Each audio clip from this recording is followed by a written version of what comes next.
System चाह रहा है कि इमरान खान माफी मांगे, क्योंकि सिस्टम चाह रहा है कि इमरान खान सिस्टम में वापस आए। माफी मांगेगा तो वापस आएगा ना। इमरान खान ने तो कोई इस पे बात ही नहीं की, सिस्टम ये बात कर रहा है कि माफी मांगे और सिस्टम में वापस आए। इसका मतलब है कि इमरान खान इररेलेवेंट नहीं हुआ अभी तक। 1952 में यह शख्स पैदा हुआ इमरान खान। 1971 में इसने अपना पहला टेस्ट मैच खेला। ये पाकिस्तान का सबसे मकबूल खेल है क्रिकेट, और उसमें इमरान खान जैसा एक हीरो आता है 1971 में। अब आप समझ सकते हैं कि 71 के अंदर एक नौजवान क्रिकेट में आया और 19 साल की उम्र में हीरो बन गया। 70 की दहाई के एंड में और 80 की दहाई में ज्यादातर नौजवान आपको जो मिलेंगे उनका नाम आपको इमरान मिलेगा। उसकी वजह यह है कि ये इतना बड़ा हीरो था उस दौर का। उन 20 सालों में ये शख्स इतना बड़ा हीरो था कि बेशुमार लोगों ने अपने बच्चों के नाम इस शख्स के नाम के ऊपर रखे। ये सब जानते हैं, पाकिस्तान पूरा इसकी गवाही देगा कि इतना बड़ा हीरो कोई नहीं था पाकिस्तान में। सारा मीडिया इसके पीछे होता था, प्रेस जिस जगह पे ये जाता था यही आंख का तारा बनता था। पाकिस्तान से बाहर ये मुफ्त ट्रैवल करता था, पूरी दुनिया के अंदर इसकी दावत देने के लिए लोग पीछे पीछे फिरते थे। यानी उस वक्त जो पीटीवी था उसके लिए बहुत बड़ा ऑनर था कि इमरान खान का वो इंटरव्यू करे। अखबारी नुमाइंदे जो है वो इमरान खान का एक खबर छाप के खुश हो जाते थे। सबसे महंगा पाकिस्तान का जो मॉडल था वो इमरान खान था। पाकिस्तान के किसी फिल्म के हीरो या किसी ड्रामा के हीरो की भी इतनी मकबूलियत नहीं थी जितनी इस शख्स इमरान खान की रही उन 2 दहाइयों में। 1982 में ये पाकिस्तान क्रिकेट टीम का कैप्टन बन गया 10 साल के बाद। यानी 1971 में कौमी टीम में आया, 1982 में कौमी टीम का कैप्टन बन गया और 1992 में 21 साल क्रिकेट खेलने के बाद रिटायर हो गया। यह है जी इमरान खान का करियर। लेकिन जब यह शख्स रिटायर हुआ तो यह वर्ल्ड कप जीत कर रिटायर हुआ। यह पाकिस्तान की तारीख का वाहिद वनडे इंटरनेशनल का वर्ल्ड कप है जो इमरान खान साहब ने जीता। अब इमरान खान ने वर्ल्ड कप का तोहफा कौम को दिया और एक बहुत बड़े स्टार और बहुत बड़े हीरो की तरह रिटायर हुआ। अब नॉर्मली पाकिस्तान में हीरोज के साथ होता क्या है मैं आपको बता देता हूं। हीरोज आहिस्ता आहिस्ता इररेलेवेंट होते जाते हैं। यानी जिनके दौर में वो हीरो होते हैं ना, यानी जो लोग राजेश खन्ना की फिल्में देखते थे या मोहम्मद अली की फिल्में देखते थे या जो लोग वहीद मुराद की फिल्में देखते थे, उन्हीं को आज वहीद मुराद, मोहम्मद अली और राजेश खन्ना याद है। जो नए दौर के लोग हैं उनको नए दौर के हीरोज याद हैं। तो हर दौर के हीरोज बदलते रहते हैं, बदलते रहते हैं, बदलते रहते हैं। जावेद मियांदाद को वही लोग जानते हैं ज्यादा, या उनसे वो उतना प्यार करते हैं जो उनके दौर में क्रिकेट देख रहे थे। बाद वाले लोग पहचानते जरूर हैं जो क्रिकेट लवर्स हैं, लेकिन उनके लिए जावेद मियांदाद वो नहीं है जो आज बाबर आजम है। उनके लिए शायद यूनुस खान ज्यादा रेलिवेंट होगा जो वर्ल्ड कप भी जीत कर लाए, शायद शाहिद अफरीदी ज्यादा रेलिवेंट होगा, शुएब अख्तर बड़ा रेलिवेंट होगा। तो ये बहुत कम होता है कि एक हीरो अपनी रिटायरमेंट के बाद या अपना करियर खत्म करने के बाद लंबे अरसे तक उसी तरह का हीरो का स्टेटस मेंटेन कर पाए। वो नहीं कर पाते heroes, Aahista Aahista fade out होते चले जाते हैं, आहिस्ता आहिस्ता डाउन जाते चले जाते हैं। मैं नाम नहीं लेना चाहता, लेकिन बहुत सारे हमारे पुराने क्रिकेटर्स हैं, जब वो हमें टेलीफोन करते हैं तो 1-1 घंटा बात करते हैं। उनके पास बहुत वक्त है, बहुत वक्त है। उनकी रेलिवेंसी कम हुई है, वो पहले की तरह उतने मकबूल नहीं है, वो उतने बड़े हीरोज नहीं है जितने वो एक दौर में हुआ करते थे। एक दौर में उनके पास सर खुजाने का वक्त नहीं था, इतनी दुनिया उनके पीछे फिर रही होती थी। तो इमरान खान साहब जब रिटायर होते हैं तो उनको भी इस बात का आइडिया है, हर हीरो का वक्त खत्म हो जाता है। 21 साल लगातार हीरो रहने के बाद ये शख्स रिटायर होता है क्रिकेट से, और साथ ही ये एक नए मैदान में कदम रखता है। मैं मदद करूंगा, मैं अस्पताल बनाऊंगा, और वो अस्पताल बनाऊंगा जो दुनिया में किसी ने नहीं बनाया। कैंसर का हॉस्पिटल बनाऊंगा और मुफ्त लोगों का वहां पे मैं इलाज करूंगा, ज्यादा लोगों का। इमरान खान साहब ने वो काम शुरू किया। सबने कहा हो ही नहीं सकता, बन ही नहीं सकता, मुमकिन ही नहीं है। हाउ इज इट पॉसिबल कि अस्पताल बन जाए और वहां पे मुफ्त इलाज हो? ये महंगा तरीन इलाज है दुनिया में, पाकिस्तान में तो वैसे ही नहीं होता। तो जनाब इमरान खान साहब ने वो अस्पताल भी चंद सालों के अंदर बना दिया। वो जो हीरो का स्टेटस था वो चंद साल और आगे बढ़ गया। फिर इमरान खान साहब ने देखा हॉस्पिटल बन गया, मजीद अस्पताल शुरू कर दिए। एक पहाड़ों के अंदर जाके अपर पंजाब में एक यूनिवर्सिटी बनाई मियां वाली के नजदीक, Nimal university, state of the art. कितने ही तालिब इल्म वहां से तालीम हासिल करते हैं, टॉप क्लास यूनिवर्सिटी वहां पे बना दी। लोगों ने कहा उधर किधर बना रहे हैं, लाहौर में, कराची में, इस्लामाबाद, पेशावर में बनाया आप? तो नहीं, मैं वहां बनाऊंगा, वहां के नौजवानों के लिए बना दी। लोगों ने कहा नहीं हो सकता, वो भी बनाई, स्टेटस मेंटेन। यानी वो इमरान खान ने अपना हीरो का स्टेटस छोड़ा नहीं, क्रिकेट छोड़ दी।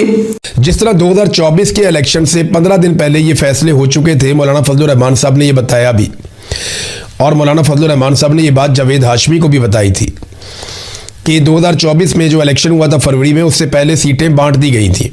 फैसले हो गए थे कि पीपल्स पार्टी को क्या मिलेगा और पीएमएल-एन को क्या मिलेगा।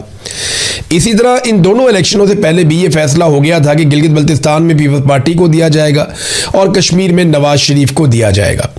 लेकिन आपने नूरा कुश्ती भरपूर अंदाज में करनी है। अब कश्मीर में जब लाशें गिरी हैं ना, तो उनसे तवज्जो हटाने के लिए मीडिया को कोई और बात तो देनी थी जिस पे मीडिया प्रोग्राम कर सके। तो फौरी तौर पे बिलावल जरदारी को लॉन्च किया गया और बिलावल जरदारी ने पीएमएल-एन के ऊपर अटैक कर दिया और बिला वजह का अटैक कर दिया। जनाब कि रियासत ने ये कर दिया, रियासत की डेफिनेशन का भी नहीं पता इसको। अब टीवी चैनल के अंदर गोंगलों में मट्टी झाड़ रहे आगे, जी मैंने एस्टेब्लिशमेंट को नहीं कहा था, मैं तो रियासत पाकिस्तान की बात कर रहा था। भाई तुम हुकूमत का हिस्सा हो, you are part of this, तो आप जिम्मेदारी से कैसे भाग सकते हैं? दूसरा, जो रियासत आज़ाद कश्मीर है उसमें तो हुकूमत ही तुम्हारी है, वहाँ तो सारा किया धरा ही तुम्हारा है। तुम्ही ने कलदम किया उन्हें, तुम्ही ने उन पर पाबंदियाँ लगाई, तुम्ही ने उनके सरों के ऊपर इनाम रखे, तुम्ही ने सिक्योरिटी फोर्सेस को बाकायदा बुलवाया, वहाँ से लेटर्स लिख लिख के जनाब और सिक्योरिटी फोर्सेस चाहिए और भिजवाएं। ये सारा कुछ तुम्ही ने किया ना। अब तुम दूसरों के खातों में नहीं डाल सकते, लोगों को बेवकूफ़ नहीं बना सकते। ये किया इसलिए गया कि टॉक शोज में कश्मीर को ज़रूर डिस्कस किया जाना था। वहाँ पे देखें और लगभग 31 लोग शहीद हो गए 24 घंटे में। आपको बात करनी पड़ती है, ऐसा नहीं है कि आप बात नहीं कर सकते।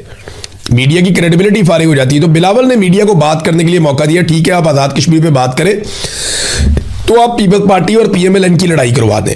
आप इस नूरा कुश्ती के ऊपर बातचीत कर लें, आपको बातचीत करने के लिए कोई टॉपिक मिल जाएगा। और सारे मीडिया ने अल्हम्दुलिल्लाह इसी पे बात की है। कोई मीडिया लाशों के गिरने की बात नहीं कर रहा, कोई मीडिया नहीं बता रहा किस तरीके से कत्लेआम हुआ, बल्कि वज़रा इसको जस्टिफाई कर रहे हैं। तो बिलावल को इसीलिए लॉन्च किया गया था। मरियम ने कहा, मैं बिलावल को समझाना चाहती हूँ कि इलेक्शन का फैसला रियासत नहीं अवाम करते हैं। अवाम का फैसला माना था तुम लोगों ने, 17 सीटों से इक्तदार में आकर बैठ गए फॉर्म 47 लेकर। अवाम के दिए हुए फॉर्म 45 पे तो आप सारी पूरा टब्बर ही हार गया था। और अब आप लोग जो है वो इकट्ठे होकर आकर बैठ गए और आप लोगों ने कहा जी ठीक है फॉर्म 47 ही कबूल है। तो फॉर्म 47 में तो अवाम का कुछ लेना देना नहीं था। अवाम ने तो पाकिस्तान तरीके इंसाफ को जिताया था। और वो शर्जील इनाम मेमन ने भी ये बात की है, सिंध से बैठकर, वो सिंध के वजीर है, वो भी ये कहते हैं कि पंजाब में इनको बदतरीन शिकस्त हुई है, लेकिन जिस तरह इनको इक़्तिदार में बैठाया गया है वो तो अब सारी दुनिया ही जानती है। नाज़रीन, सेनेटर मुश्ताक ये जाना चाह रहे थे आज़ाद कश्मीर, लेकिन तादाद बहुत ज़्यादा नहीं थी लोगों की इनके साथ, तो पुलिस की एक नफरी ने इनको रोक लिया। वहाँ पे धक्का मुश्ती हुई थोड़ी सी, उसके बाद ये लोग वहाँ बैठे, इन्होंने धरना देकर एहतजाज किया और फिर जब वापस आ रहे थे तो सेनेटर मुश्ताक को वहाँ से गायब कर दिया गया।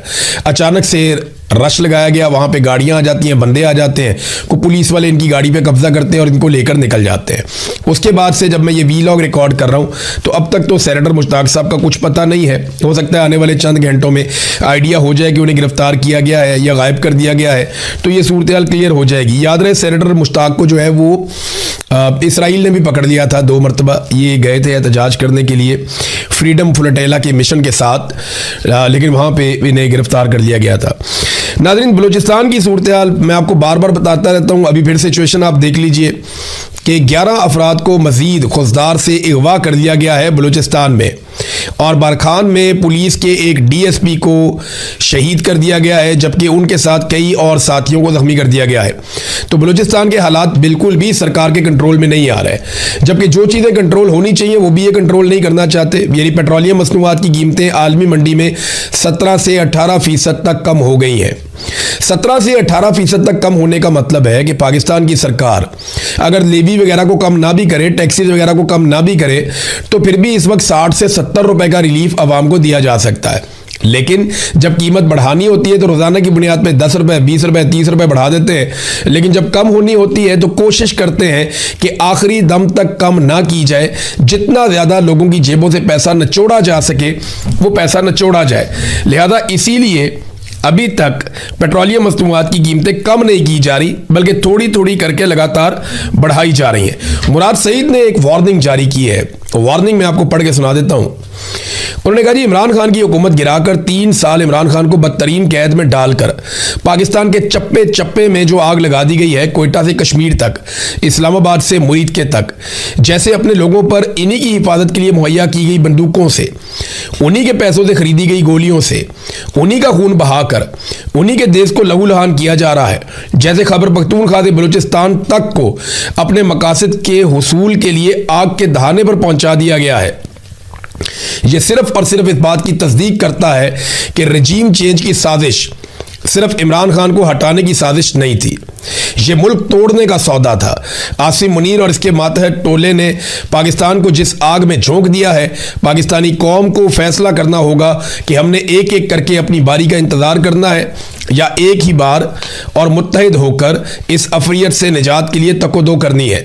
शायद हमारे पास ऐसा करने के लिए ज़्यादा वक्त ना बचा हो, ये मुराद सईद ने कहा। तो नाज़रीन, ये बात आप अपने जहन में रखें कि ये इतनी बड़ी बला बन गई है एस्टेब्लिशमेंट कि इसे अवाम का खून पीने की आदत बढ़ गई है। जितना खून आप इनको देते रहेंगे ना, ये पीते रहेंगे और उतनी ताकतवर होती जाएगी ये बला। फिर इसको मारने के लिए आपको ज़्यादा खून देना पड़ेगा, ज़्यादा कुर्बानी देनी पड़ेगी। आज अगर आप इस लड़ाई को नीयत के साथ लड़ेंगे, देखें आफ्ताब इकबाल साहब ने एक बात की है, उनकी बात को फेंका नहीं जा सकता। कोई उम्मीद नहीं है इमरान खान साहब के जेल से बाहर आने की। ये रजीम आसिम मुनीर ये कभी भी इमरान खान को बाहर नहीं आने देंगे। लोग शहीद हो गए हैं और काफ़ी लोग ज़ख्मी हुए हैं, उन्हें भी अस्पतालों में मुंतकिल किया गया है। पाकिस्तान की शारक था पूरा कश्मीर, अब अपनी शारक के ऊपर खुद ही छुरी चला रहे हैं और ये काम भी एक डिक्टेटर कर रहा है। हमेशा डिक्टेटर ने नुकसान पहुंचाया, आज फिर डिक्टेटर नुकसान पहुंचा रहा है। रियासत के मुंह को खून लग गया, ऐसा लगता है खून लग गया इनके मुंह को, और ये अब खून पिए बगैर इनका गुजारा नहीं होता। ये पूरा रजीम जो आसिम मुनीर साहब ने बनाया, ये पाकिस्तानियों की लाशों के ढेर के ऊपर खड़ा है और इसे हर थोड़े अरसे के बाद पीने के लिए इंसानों का ताज़ा खून चाहिए होता है। कभी इन्हें 9 मई पे खून में असर आ जाता है, उसके बाद इनको डी चौक में खून में असर आ जाता है, उसके बाद ये खून पीते हैं मुरीदके में, फिर कश्मीर में खून पीते हैं, फिर दोबारा खून पीते हैं जब आयतुल्लाह अली खामनाई की शहादत होती है ईरान में, लोग निकलते हैं एहतजाज करने के लिए, अहले तशी उनका खून पीते हैं, फिर कश्मीर में खून पिया जाता है और अब लगातार 2 दिनों से खून पीते पीते खून की ज़रूरत बढ़ती जा रही है। ऐसा लगता है डोज बढ़ती जा रही। पहले कम लोगों को मारते थे, अब ज़्यादा लोगों को मारते हैं। पहले देर देर के बाद मारते थे, अब जल्दी जल्दी मारते हैं। तो ये रियासत और इसके इदारे एक खून आशाम बनते चले जा रहे हैं और सियासतदान बैठकर तमाशा देख रहे हैं। जिनकी जिम्मेदारी है ना, वो अगर बैठ के तमाशा देखेंगे और ये सोचेंगे जनाब कहीं मैं ना पकड़ा जाऊं, मेरा कारोबार ना बंद हो जाए, मेरी सियासत ना ख़त्म हो जाए, मेरे बच्चे ना बर्बाद हो जाए, पूरा मुल्क ही बर्बाद हो रहा है। जब आप सियासत में आए थे ना, तो आपको ये सोच कर आना था कि मैं अपने मुल्क की खातिर अपनी ज़िंदगी दे रहा हूँ, तो फिर अब आपको पीछे हटने का कोई हक हासिल नहीं है। लोगों ने आप लोगों को वोट डाले हुए, निकले और निकल के आवाज़ उठाएं। फजल रहमान की जिम्मेदारी है, एएनपी की जिम्मेदारी है, पीपल्स पार्टी के अगर कोई लोग अब भी उनके अंदर इंसाफ बाकी है तो उनकी जिम्मेदारी है। पीएमएलएन ने तो मायूस ही कर दिया, बेड़े ही गर्क कर दिया पकड़ के। पीटीआई के लोगों को खड़े होना चाहिए फौरी तौर पे। बाकी तमाम पॉलिटिकल पार्टीज को मिलकर आवाज़ उठानी चाहिए जुल्म और बर्बरियत के खिलाफ, और इनको आज़ाद कश्मीर में जाना चाहिए और लोगों के साथ इजहार यकजहती करना चाहिए। पीएमएलएन से मायूसी क्यों है, ये जरा देखें ना आप। ख्वाजा आसिफ का स्टेटमेंट आप देखें, ये पाकिस्तान का वजीर दिफा है और वजीर दिफा का बयान देखें। मुझे एक मेरे दोस्त हैं कश्मीरी, उन्होंने ये स्टेटमेंट भिजवाया, उन्होंने कहा जी दिल ही टूट गया है ख्वाजा आसिफ की ये बात सुनकर। मैं बताऊंगा कौन लोग हैं जिन्हें गोलियां लगी हैं। अभी बताता हूं आपको एक ऐसा वाकया सुनाता हूं कि आपको हैरत होगी कि ये कर क्या रहे हैं। एक और जर्नलिस्ट हैं, बड़े अच्छे जर्नलिस्ट हैं, उनका मुझे फोन आता है, वो रोना शुरू हो गए। मैंने कहा रोते क्यों हो? कहते जी मैं आज़ाद कश्मीर से हूं। मैंने कहा फिर? कहते जी हम आवाज़ ही नहीं उठा सकते। कहते इमरान भाई अपने आप से घिन आ रही है। मुझे एक सहाफ़ी ने फ़ोन करके कहा जो कश्मीरी है, उसने कहा जी मुझे अपने आप से घिन आ रही है, मुझे अपने आप से नफरत हो रही है, मैं सच बोल ही नहीं सकता हूं। कोई इदारा सच चलाने को तैयार ही नहीं है। वो बेचारा इदारे पे काम करता है, सोशल मीडिया का इतना बड़ा नहीं है, लेकिन वो कहता है जी कोई इदारा सच चलाने को तैयार ही नहीं है। अपने आप से घिन आ रही है, अपने आप से नफरत हो रही है कि इतना बड़ा जुल्म हो गया, मेरे भाई मार दिए और मैं आवाज़ नहीं उठा सकता, मैं बात नहीं कर सकता।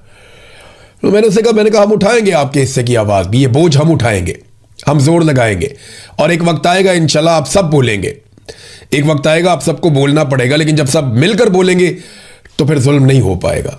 इसलिए बारी बारी सबकी बारी, ये मैं कहता रहता हूं कि आप सबकी बारी आएगी, एक एक करके आप सबको मारा जाएगा, एक एक करके आप सबकी इज्जत पे हाथ डालेंगे, एक एक करके आप सबकी चादर और चार दीवारी का तकद्दुस पामाल करेंगे, एक एक करके आपके घरों में घुसेंगे। ये आज भी मौका है, इकट्ठे होकर इनका मुकाबला करो, वरना ये जायंट बनता जाएगा, ये एस्टेब्लिशमेंट इतनी ताकतवर हो जाएगी कि फिर आप इसको रोकना आपके लिए मुसीबत बन जाएगी, फिर बहुत ज्यादा कुर्बानी देनी पड़ेगी। आज अगर आप लड़ेंगे तो आपको कम कुर्बानी देनी पड़ेगी, जितना वक्त गुजरेगा, जितना खून आप इस बला को पिलाएंगे, ये उतनी ताकतवर और बड़ी होती चली जाएगी, फिर ये ज्यादा खून पिएगी और ज्यादा ताकतवर हो जाएगी, और फिर आपको इसको रोकने के लिए ज्यादा बड़ी कुर्बानी देनी पड़ेगी। आज रोक लो, कम नुकसान होगा, कल रोकोगे और नुकसान होगा, उसके बाद रोकोगे ये और ताकतवर हो जाएगी आपका खून पीकर, फिर और नुकसान होगा। तो बारी बारी सबकी बारी। ये ख्वाजा आसिफ को बात समझ नहीं आएगी, ये रिसीविंग एंड पे रहे हैं। मुस्लिम लीग नून एक दौर में रिसीविंग एंड पे रही है, पीपल्स पार्टी भी रही है, लेकिन इनको ये बात समझ नहीं आएगी। ये इक्तदार के झूले में बैठे हुए हैं। जिस तरह वो डीसी की आपने देखी थी ना वीडियो कि वो झूले ले रहा था बात करते हुए, तो ये सारे इक्तदार के झूले में बैठे हुए, इन्हें बिल्कुल समझ नहीं आएगी। ख्वाजा आसिफ से जब सवाल किया गया तो उसने कहा रावला कोर्ट में एहतजाज करने वालों के खिलाफ कार्रवाई हो रही है। वो लोग जिस तरह पाकिस्तान दुश्मनी का इजहार कर रहे हैं, कब कर रहे हैं यार, खुदा का नाम लो यार। तो मैं नहीं समझता कि उनका पाकिस्तान के साथ कोई ताल्लुक है, यानी कश्मीरियों को डिसोन ही कर दिया कि इनका पाकिस्तान से कोई ताल्लुक नहीं है।